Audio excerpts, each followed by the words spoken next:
Assalamualaikum warahmatullahi wabarakatuh. Sampurasun, perkenalkan nama saya Titin Fitriani, peserta Latsar CPNS Kota Banjar, gelombang 1 tahun anggaran 2026. Masih berkaitan tentang nilai-nilai ASN, yakni berakhlak. Masih ada dua hal nilai apa saja yang harus kita miliki sebagai ASN. Nah, yang ini adalah adaptif. Kita tulis di sini. Adaptif. Adaptif ini bisa kita maknakan penyesuaian ya, atau menyesuaikan ya. Dari pembelajaran agenda kedua ini, tentu kita juga tuh harus siap menghadapi yang namanya perubahan. Jadi berkaitan erat dengan namanya perubahan. Udah misalkan perubahan zaman ya, kayak teknologi bukan melesat cepat gitu. Entah itu dari platform, di instansi, udah media sosial, itu terus berubah gitu. Udah mah kebutuhan masyarakatnya juga pasti berubah. Cara kerjanya nggak bisa tuh yang cara lama terus menerus. Jadi sebagai ASN, kapasitasnya harus ditingkatkan dan terbuka gitu ya akan perubahan, terbuka akan cara kerja baru dan mau belajar hal-hal baru. Pokoknya penyesuaian dengan situasi terkini. Misalkan yang COVID kemarin, itu kan secara tidak langsung kita dipaksa ya untuk misalkan Zoom. Itu kan adaptasi terhadap situasi pada saat itu. Itu kan termasuk menyesuaikan diri.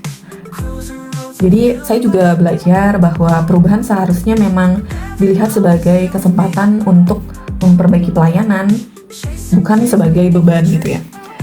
Padahal awal ini misalkan terpaksa, tapi ternyata bisa mengefisiensikan anggaran. Misalnya tadinya sering rapat di hotel-hotel kan waktu itu, banyak beritanya seperti itu. Nah, dengan adanya Zoom ini bisa mengurangi anggaran. Jadi manfaatnya tuh bisa berkelanjutan. Nah, sifat nilai adaptif ini diharapkan bisa lebih lebih modern, tapi juga memudahkan masyarakat, berbagai lapisan masyarakat. Ini harus berbagai lapisan gitu ya.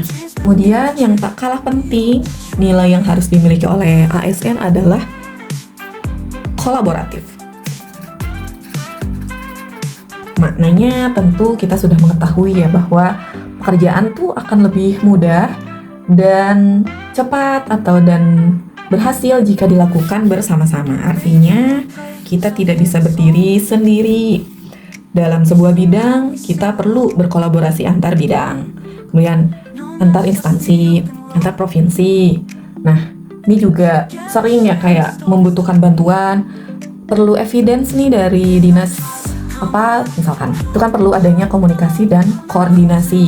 Itu kan jadi kunci dari nilai kolaboratif ini, yakni komunikasi dan koordinasi, biar pekerjaan yang sedang kita kerjakan bisa tercapai. Kemudian dengan adanya kolaboratif ini juga rasanya pasti akan lebih efektif, karena setiap stakeholder atau setiap orang gitu ya pasti berkontribusi sesuai perannya. Misal waktu itu sebagai CPNS saya ada kolaborasi pas misal LPLPP, ada kolaborasinya dengan GOW, dengan DWP, terus KPPI. Ini kan perlu adanya komunikasi dan koordinasi. Waktu itu ada pembinaan karena ini mitra layanan pemberdayaan atau organisasi wanita yang didampingi oleh dinas. Nah, melalui nilai kolaboratif ini, melalui agenda ini juga saya belajar gitu bahwa pentingnya bekerja sama dan membangun hubungan kerja yang baik untuk menghasilkan pelayanan atau pekerjaan yang lebih optimal. Jadi berakhlak ini sudah merangkum nilai-nilai apa saja yang perlu kita miliki untuk mencapai tujuan bersama. Oke, barangkali itu secara singkat saya mengulas ulang. Terima kasih.